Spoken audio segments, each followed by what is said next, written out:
Today I'm joined with Owynn Palmer Atkin. How are you? Yeah, very well, mate. Very well. Thanks for having me. How you doing? I'm good, thank you.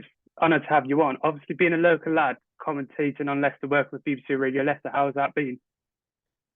Oh, well, for me, I mean, other than playing up front for Leicester and scoring all the goals, it's probably the best job I could ever have hoped of doing, and I'm definitely not good enough to do the playing for Leicester stuff. So yeah, no, mate, it's been a dream of mine for years to do this job, and I'm very honoured that I get to do it. It's a job that allows me to watch my football club every week and basically talk about them every day, which at the minute is obviously a bit of a chore because of how badly they're doing. But on the whole, it's an incredible job, and I'm very lucky to have it.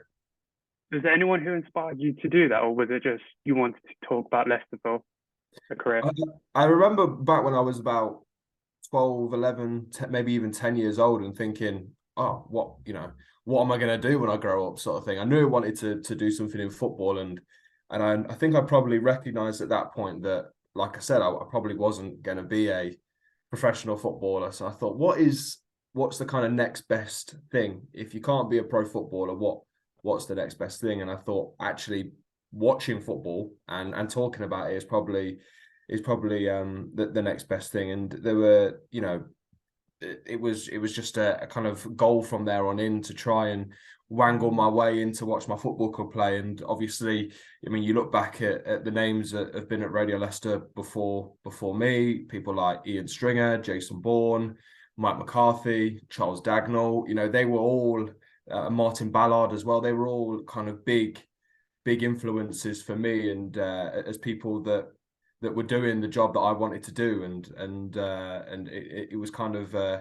like tunnel vision from there on in, really. Seeing that inspiration, but also knowing what you wanted to do, it was just like a tunnel vision of, I am going to get there somehow, some way, in some shape or form. At some point, I will get there, and here I am. So yeah, it's worked in the end. How important was someone like you previously mentioned, Ian Stringer, was to your development as a commentator and as a journalist?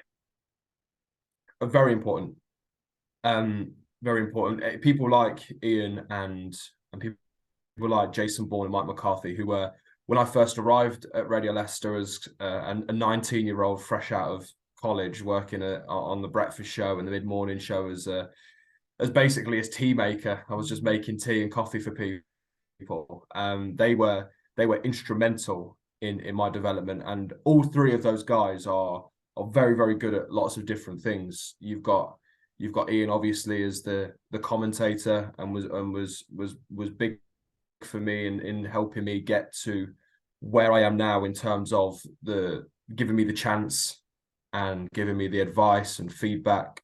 And then you've got Jason Bourne, who was very, very, very good, and is a very, very good presenter and an incredible producer as well. And he really nailed into me the kind of standards of what we do and how we do it. And Mike McCarthy as well was very, was very different to those guys, but very, very good in what he did in terms of the organization and the journalistic standpoint and the news standpoint. And it was almost a perfect blend of people to learn off, because you had three different personalities with three very, very different skill sets. And I can't thank them, all three of them, enough for everything that they do. You think it's important for someone like yourself to be a jack of all trades, to be a producer, host, and everything else that comes with it?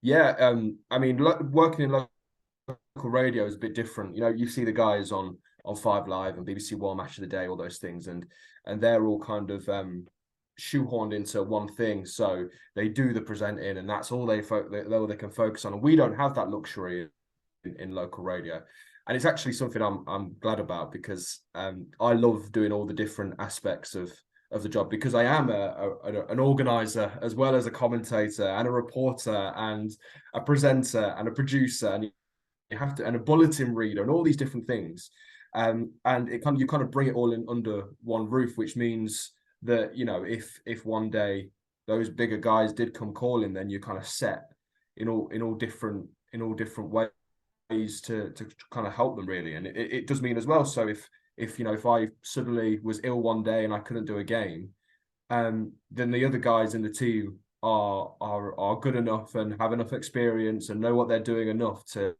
kind of step in, and it does create that kind of jack of all trades thing. But you still have to kind of maintain that standard, I guess, across all of them. They all have to be kind of good enough. And so yeah, it is challenging at first because it can be a bit overwhelming. But once you kind of get into the groove of it, you do realize, you look around and you think, wow, like I'm doing a lot here. But that's the nature of local radio. It's very, very fast paced, and you have to keep up. You think that helped with having, before you became the host, commentator and everything, Ian Stringer being there before you were able to learn off him? Yeah, I mean, I was always listening to radio. And actually one of the good things, I think, was I worked on the breakfast team and on the mid-morning team for a while. And so you pick up different presenter traits from different people. So it was Jim Davis and Joe Hayward were presenting breakfast at Radio Leicester when I first started, and Jonathan Lampon on mid-morning. And of course there's all different presenters there now, but you pick up different things from everyone, really. And it does help, because I always remember a guy said to me when I was very, very young, he said, listen to as much as you can and write down all the good bits from all the presenters you listen to, and ignore all the bad bits, and then take those good bits that you really like and then form them into your style. And it's a really hard thing to do, because people have like a conception, I guess, when they get into radio or in any walk of life, I guess, that you have to do it in a certain way. And for the BBC, you have to be very prim and proper, and you have to speak the Queen's English and all those different kind of things. When actually you listen around and you might listen to Mark Chapman on 5 Live and you go, I love the way he asks questions. And for me, Mark Chapman is the best about. But then you also listen to John Murray or Ian Dennis on commentary, and you think, oh, I love that thing that John Murray does, and I love that thing that Ian Dennis does. And you kind of can bring it all together and put your own spin on it. And so yeah, everyone who's ever kind of worked with me, and anyone who was at Radio Leicester from I don't know, probably about the time I was like 12 years old, has been big in helping me kind of discover my own style, really. So yeah, I can't thank everyone at Radio Leicester enough for everything they've done for me, because they kind of took me in as this 19-year-old who didn't really have a clue what he was doing, and really, really helped me. This has been your 4th season commentating. What's been the most memorable game you've covered or been a part of? Oh, that's a good question. There's been so many. I've been in and around the sport team since the kind of Premier League winning season. I think if I was talking about commentating on a game, it would either have to be there's two, I guess, for two very different reasons. One would be the Forest game in the FA Cup where Leicester lost, because that was heartbreaking, but it was very, very memorable for a whole load of different reasons. But actually, probably the most memorable would be AS Roma, 100%, away from home at the Stadio Olimpico. I have never heard an atmosphere like it. It was a brilliant trip to Rome. And it's just such a shame that Leicester didn't really turn up on that night, because it was there for them if they wanted it. But that would probably be the most memorable game I've ever kind of commentated on, for sure. As well as the Roma game, you went to PSV, Rennes and Randers away game. Were they all memorable in their own right as well? Yeah, well, Rennes was an experience, because we had to get the ferry over to Rennes. And it was because there was no direct flights to Rennes, and so we got the ferry in the end. So it was me and Jonathan Morgan, the former Leicester City women's manager, and we slept overnight on the ferry. It was an overnight ferry, and at one point we went through some pretty choppy waters, and I got flung out of my bed onto the floor. Woke up, my feet were like hanging in the air. I was like, what is going on? You know, like when you wake up and you're really confused about where you are or what you're doing. I was just in this like cabin by myself with my legs in the air, and I didn't know what I was doing. Eindhoven was amazing as well. When we flew, me, Pipes, and Jack, we flew to Amsterdam rather than to Eindhoven because it was just the cheapest flights basically, and had a bit of time in Amsterdam. Then went to Eindhoven and couldn't stop walking through the square where all the Leicester fans were, and Ricardo scoring, and then seeing the Leicester fans in and about the town of Eindhoven afterwards, and in the bars and stuff. That was incredible. So those European trips are amazing to cover from both a work and personal aspect, because from a work aspect, I mean, you're commentating on European football at Leicester City, and that stuff doesn't come around very often at all. But then on the other side, you've got that personal aspect of just inhaling all that kind of football culture from abroad. So yeah, all of those trips were brilliant. As well as the European adventure, we were fortunate with an FA Cup journey, which ended up as winning the trophy. How was that like being a part of? So in the FA Cup, Yeah, being a part of that journey to the final. Brilliant. It was a weird one. Because obviously we were coming out of COVID at that time, and it meant that the kind of rules around broadcasting was that you could send a commentator and a summariser to the games. And that meant for a lot of them that it was Owynn and Pipes going to the games, and I was back at base. So it was difficult. I was at the game for the Brighton winner when Kelechi Iheanacho scored in the last minute. That was brilliant. But for the semi-final with Southampton, I had to present that from Radio Leicester, and that was gutting. So I was so happy when they got to the final, and I was able to be there and get in. And what a day! What a day! We were at Wembley the day before, sorting things out and getting things ready.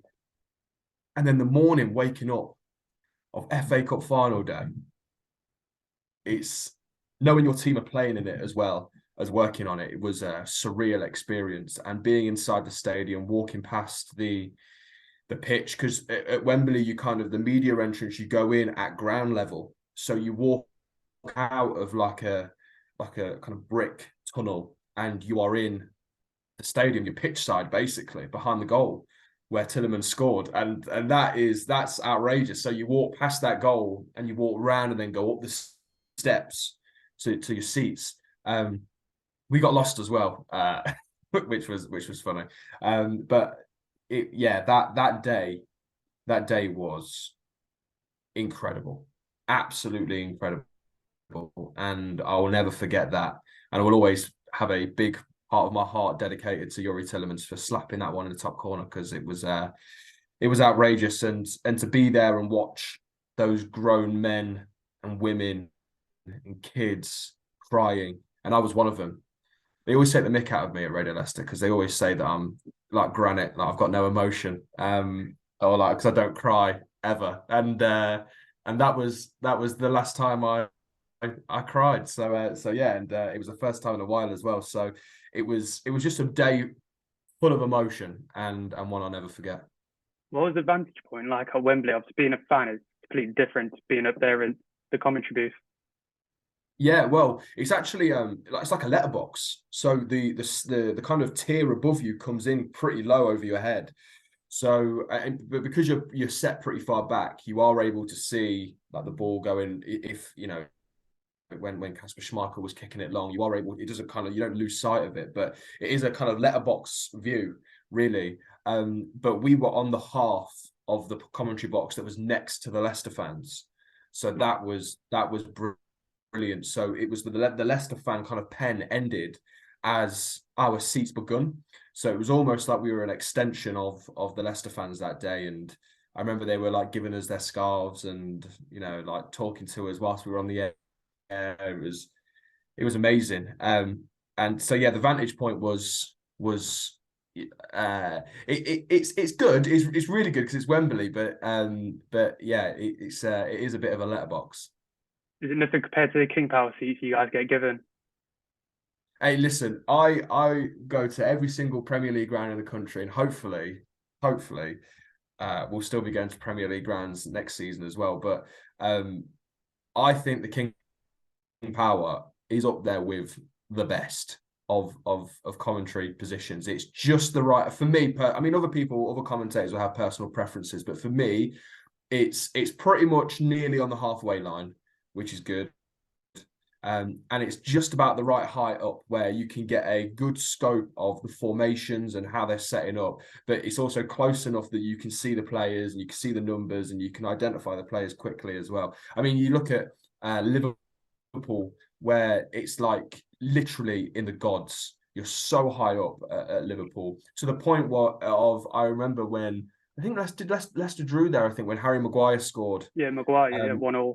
Yeah, and that day it was raining, but where we were, it was snowing. And that's how high we were up in the stand. The fact that we were so high that it's snowing where we are, and then by the time it gets to the TV point and you see it on the pitch, it's raining. And there are some outrageous commentary boxes in the country, but I think Leicester are definitely up there. Obviously, being able to go to Wembley and, as you said, Anfield, is there any stadium that you pinch yourself that you've been able to visit? I think the Stadio Olimpico was one where I was like, I can't quite believe I'm here, sort of thing. But other stadiums that I pinch myself that I visited, I mean, you do get a kind of enormity of it when you go to places like Anfield and Old Trafford, and you feel the glitz and glamour of the Tottenham Hotspur Stadium and the Etihad, are slightly newer grounds as well. I don't think there's anywhere, because before I worked at Radio Leicester, I was a travelling fan of City, so I went to a lot of away games, and I did a lot of Premier League grounds before I kind of worked at Radio Leicester as well. So I have to say those away trips, Stadio Olimpico definitely was one where I definitely pinched myself. What kind of research do you do before a game? Obviously, we know football commentators do their research. How do you go about researching opposition players?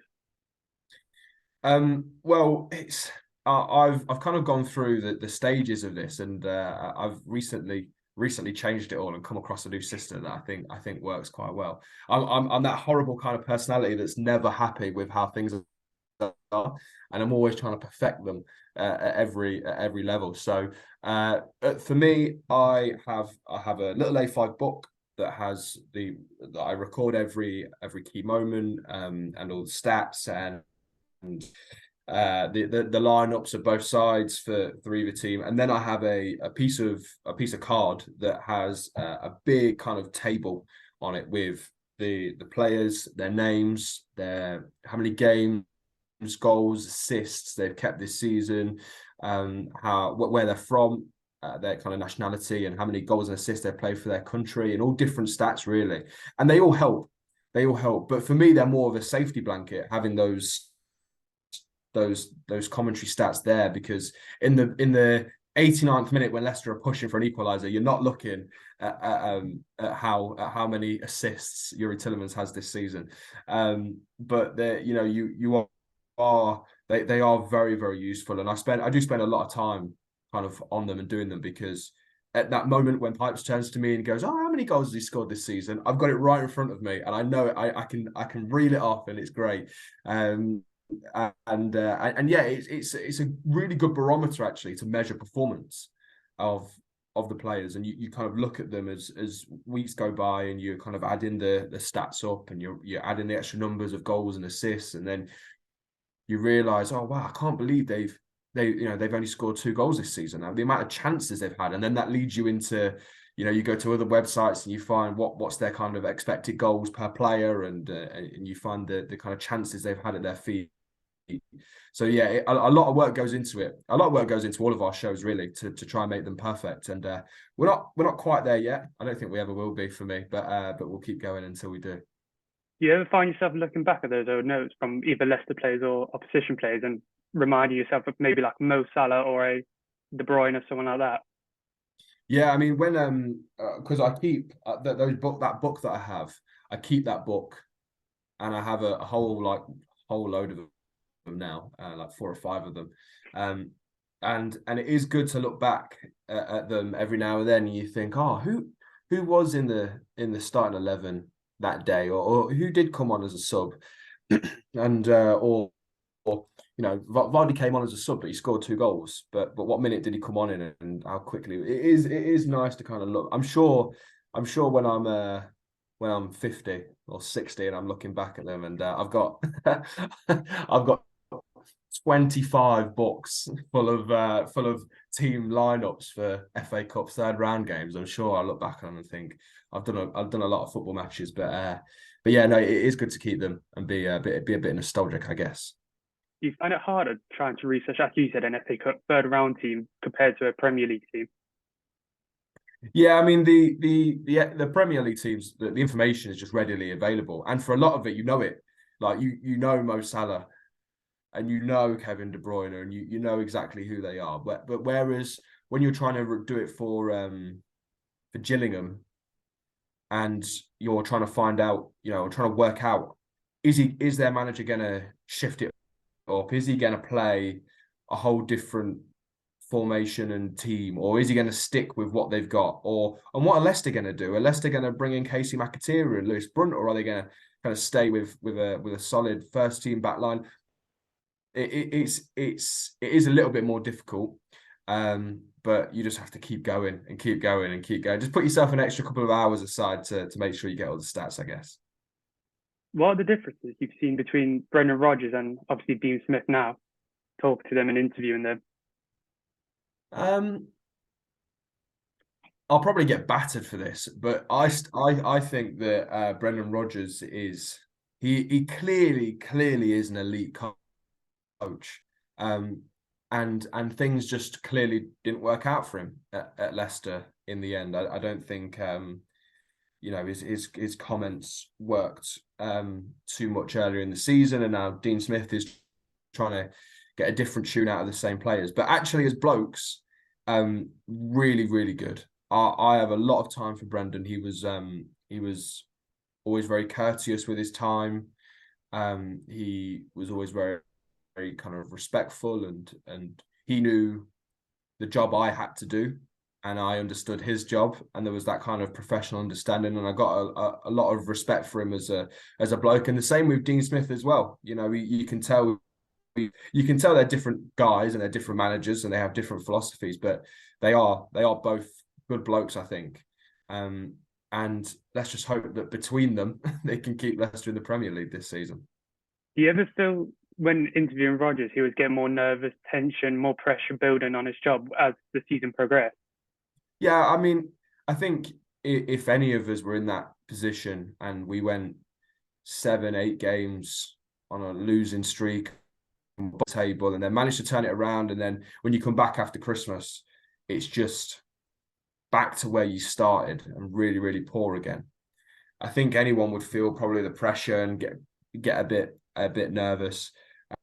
Brendan kind of talked about it being a good coaching challenge and those different things, but I think in the end it just got a little bit too much. It went a little bit too far, maybe, for Brendan, and he in the end lost his job. But yeah, it's a difficult one. I'll tell you what, I think, at the end of the season, when we know what's been said and done, we'll be able to go back in hindsight and really pinpoint out moments where you go, that was a big moment. That was a big moment. And that was where it kind of turned. But I don't think it was just this season that we saw that kind of downward trajectory. I think we saw the kind of steepness of it this season, but I think there was a gradual decline from perhaps that Forest game, really, that in the FA Cup. And I know everyone will probably highlight it, and rightly so, actually, that's probably where we saw that kind of decline begin. And unfortunately, it's left Leicester in an absolute mess, whether that is through the fault of Brendan or the players or the board or whoever you want to talk about. Leicester in an absolute mess, and now they've got 3 games to survive. How do you see these last 3 games going against Liverpool at home, Newcastle away, and West Ham at home? It's tough, really, really tough. They've left themselves in a position where they're now looking at it and thinking, I think a lot of fans are probably looking at it and thinking, we're done. And that's a horrible, horrible thing to kind of think about, really. A Leicester team like this, who's won the FA Cup, Premier League in the last 10 years, and the Community Shield, and has been in, a European quarter-final in the Champions League, a European semi-final in the Conference League. It's outrageous that we're talking about Leicester perhaps being relegated, and I don't know whether they will be able to get enough points to survive. I think now they probably have to beat one of Liverpool or Newcastle and West Ham on the last day of the season and hope results go their way. But based on what we've seen, especially since the turn of the year, since the World Cup break, I don't know whether they've got it in their locker. I wonder perhaps whether actually because there's so much quality in the squad, that immediately they've kind of turned around now and gone, oh dear, we're in a right mess here, and we need to turn this around. And actually, the complacency has lasted longer because there's so much quality in the squad, and the complacency's lasted longer because there's been so many teams in the relegation battle. And actually now, with 3 games to go, they're turning around and they're 2 points adrift at the bottom, and they're thinking, we're going to struggle here. But it's going to be such a massive next 3 games. And regardless of what we all think, especially the fans, regardless of what everyone who's going to turn up to that Liverpool game next Monday thinks and believes about the club, that, there is still a chance, and we need to hold on to that. It looks like we need really 6 points out of the last 9 available points. And you look at the Liverpool home game, West Ham home game as 6-point games. Yeah. The fact that Leicester, everyone talks about Leicester having a decent run in for the final 5 games. Yeah, Everton, great.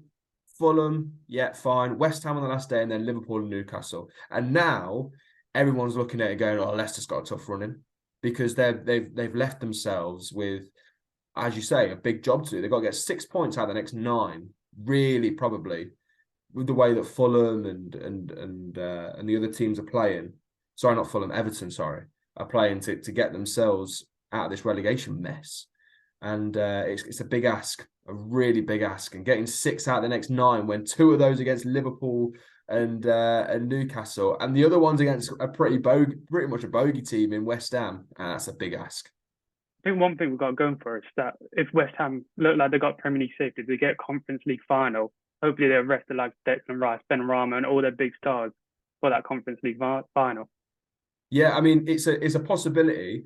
The difficulty is that I think the Conference League final is not for like another week and a half after. Yeah, so it's like it's like 8th of June, I think, or something like early June. So what it would mean is that the West Ham players, if they played in their second to last game, and they're pretty much safe anyway, aren't they? But in their second to last game, and if they didn't play against Leicester, there'd be like a 2.5 week break before they play again. And I don't know whether they would go for that, and I don't know whether they would use that. Regardless of who turns up for that West Ham game on the final day of the season, Leicester have got to win. They have to win. If they're, they could be down. They could be down by the Newcastle game. The West Ham game may be irrelevant, and I think that's shocking. The fact that we're going, oh, West Ham, they could, the final game of the season. It's a natural thing to think about, but they could already be gone. So that Liverpool game on Monday has got such heightened importance, and Leicester will know exactly what they need to do.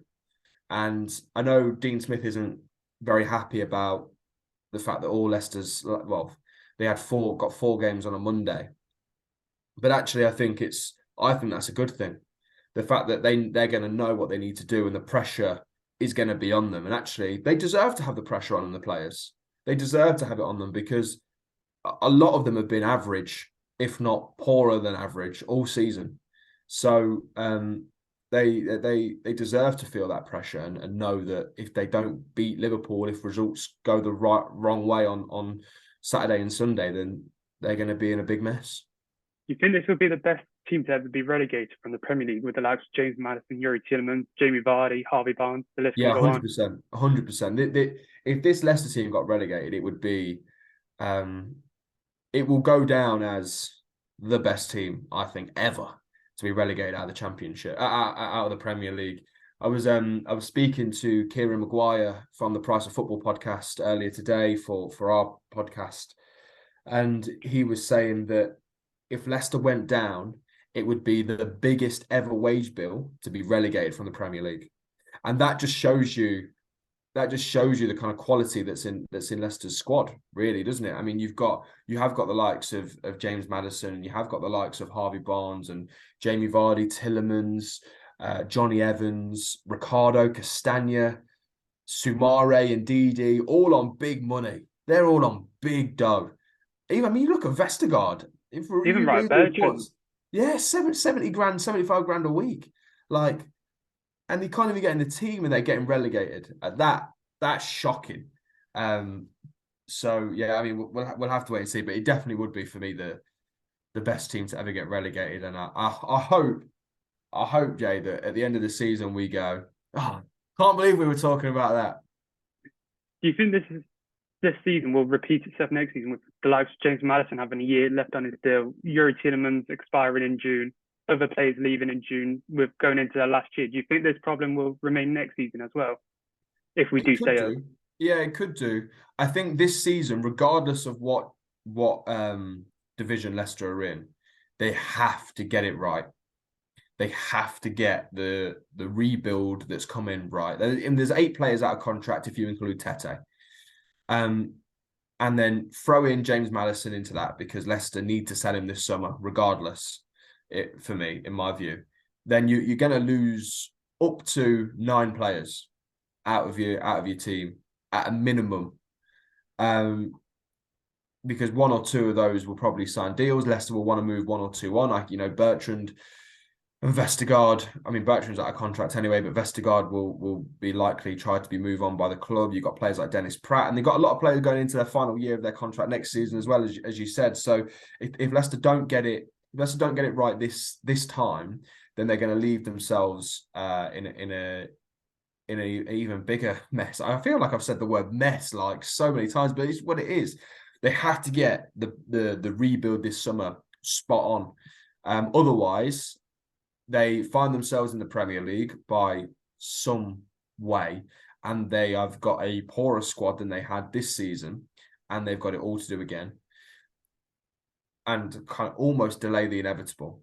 Or they go down to the Championship and they find themselves getting rid of all the kind of established Premier League players, which would naturally happen, and they've got to rebuild a whole squad. If they don't get that right, then you're subjecting yourself to big losses financially, and then an inability to reinvest in your squad, and that is an inability then to get yourself back in the Premier League. So they've got to get it right one way or another.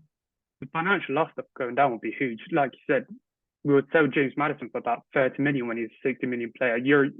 Harvey Barnes for about 40, 30 when he's an 80, probably 60 million plus player too. Yeah, I mean, I saw an article the other day. I think it was on the Daily Mail that kind of quoted Barnes at 60 million quid. And we all know that James Maddison is probably a 60, 70 million pound player. But with 1 year to go on his contract, and in the Premier League, he's immediately down to 50. And then if you get relegated and you need a player like that off your wage bill, then all of a sudden he's at 40.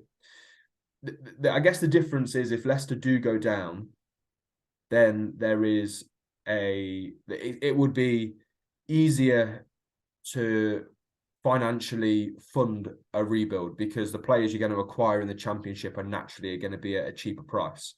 Whereas in the Premier League, I fear for the rebuild, because Leicester don't have loads of money to spend. They can sell Maddison for X amount of money. They'll sell other players for smaller amounts of money, but to invest in a Premier League squad is much more expensive. So it's gonna need investment from elsewhere. The rebuild arguably would be easier to do in the Championship, but that's not where Leicester want to be, because financially it would be a massive hit regardless. It is really tough situation.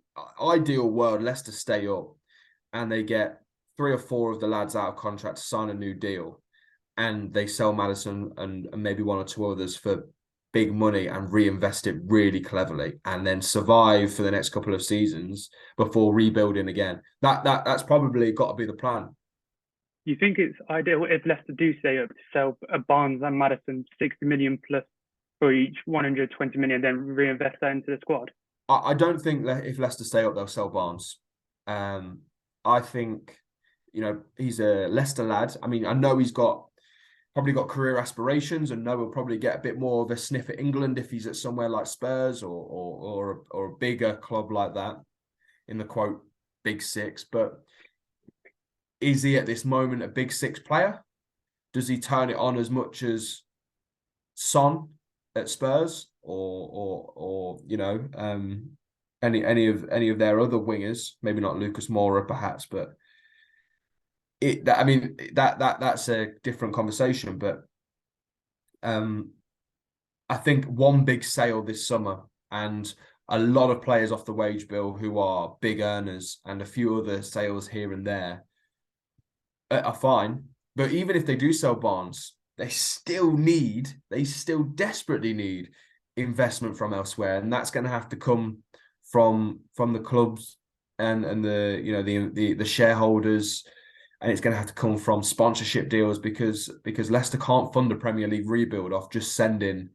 I mean, if you're selling 1 player a season, 2 players, and you're bringing in 2 or 3 or 4, we know that you can do that, because with the Fofana money, they bought Fars, Christiansen, Suter, and Tete on loan, and they had a bit left over. So you can do that. That's no problem. But when you're selling 1 or 2 players and you're needing to bring in 8, then all of a sudden the quality of play you're able to bring through the door is down easily by an awful lot. Obviously, the financial situation last summer wasn't the greatest either, only bringing in Fast and losing Fofana, like you said. Do you think the club missed the trick, not bringing in more new faces in the summer? Perhaps, but I can understand what they were doing. They were holding out for a big fee from Chelsea for Wesley Fofana. We I think everyone knew that was coming, and we've seen Leicester's kind of transfer strategy from over the years that they do hold out for big money deals, and they won't sell they won't sell players if they know that they can get more money for them. So I wouldn't say they necessarily missed a trick. They were probably they knew that if they were able to sell Wesley Fofana for a bit cheaper, they would have had more time to invest in the squad, and all of a sudden it's not just Wout Fast who comes through the door. You get a couple of other players in, but you don't have as much money. So was it better to just get Fast in, get through till January, where actually Leicester were in a decent position? People forget they had that 7-game run where I think they won like 5 and drew 1, lost 1. And they were mid-table pretty much. They were in the bottom half, but they were in a mid-table position, strong position coming back into the second part of the season. I think we could probably look back at all different things, couldn't we, and go, that was a missed opportunity. I mean, for me, one of the big ones is the Bournemouth and Villa games recently. Massive opportunity missed in 2 home games to not get anything out of them was ridiculous. But yeah, the transfer policy is back to how it has, and we have seen. So yeah, I mean, it's going to be interesting to see how they do that this season. As well as players, regardless of if Leicester are in the Premier League or in the Championship, would you like Dean Smith to stay at the club? Would I like to see who? Sorry, Dean Smith stay at the club for longer, regardless of if it's in the Premiership or in the Championship. Yeah. You see, Dean Smith has been asked about this, and he's kind of gone, not thinking about it. I'm here for 8 games. I do what I need to do, and then as far as he's concerned, at the end of the season, it's back open for discussion with other managers. I think if Leicester go down, then Dean Smith may be a safe appointment, because you've got the experience and the intelligence and the know-how of Craig Shakespeare, who knows how to get teams out of the Championship. Dean Smith will probably want another crack at the Championship after his time with Norwich. It is an exciting job, I think, for any manager in the summer, whether you're coming in the Championship or the Premier League, because actually you've got a rebuild on your hands, and this epic rebuild that's going to happen does not happen every day at other clubs. So there's definitely that element of it. I think if Leicester stay in the Premier League, then they probably would look elsewhere at different managers. I think they'll look at different managers, whether they go up or stay down. But I think Dean Smith will stand a lot bigger chance of staying with the club if they are relegated, because I think Leicester long term would want to bring in someone similar to Graham Potter, similar to De Zerbi at Brighton. Those sorts of managers are what Leicester will clearly want going forward. You think, obviously it's all what ifs at the moment, but do you think, as you said, the project, the rebuild, do you think Graham Potter will be up for that challenge after what happened at Chelsea? Yeah, it would be an interesting one to see where he kind of where his head's at, really, to see whether he is up for it. Leaving Chelsea like that will obviously be a big blow and a dent for him. And it's understandable why he didn't want to take the Leicester job when Leicester, I understand, tentatively made contact with him just to kind of work out whether he was open to work or not.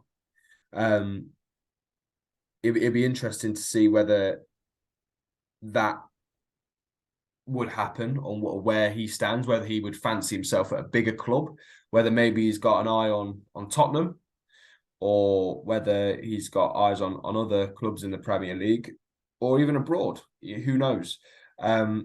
But I still stand by the fact, I think, that most managers would maybe look at this and think, actually, there's an opportunity at Leicester City in the Premier League and in the Championship to put a stamp on a team that's going to last for years, and to go in and be given the freedom to bring in 8, 9, 10 new players, maybe in the Premier League, and maybe even more in the Championship, to build my squad exactly the way I want it. And that opportunity doesn't come about too often.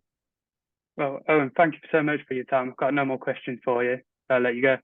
Top man, thanks for having me on, mate. Thank you for coming on. Cheers, bud.